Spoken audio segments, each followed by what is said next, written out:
I think we've all heard about the recent United Airlines attack. No, it was not a terrorist attack, but attack nonetheless.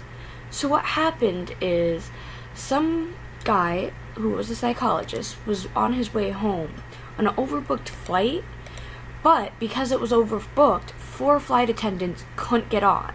And so they asked for volunteers, and when there was no volunteers, they randomly selected people to get off. One guy refused to get off because he had to work the next day, and so this doctor was then dragged off the airplane and later allowed back on, but nonetheless he was bloody and just wanting to go home. Was this right? No.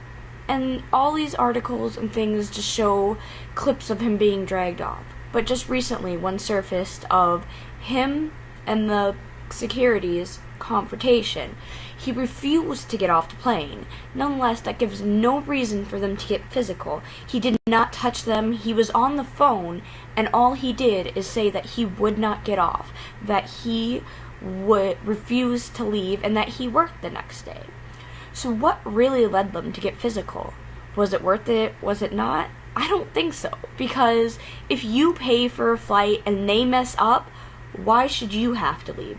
They should figure it out and keep trying to find volunteers, keep offering points.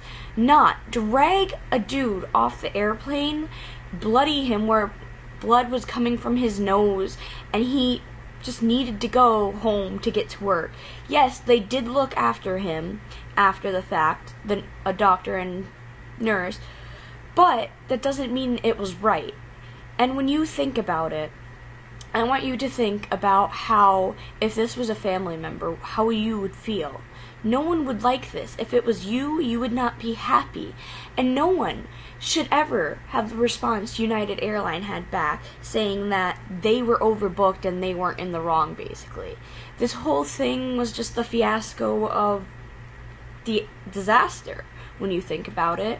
United Airlines overbooked a flight, and their flight attendants couldn't get on.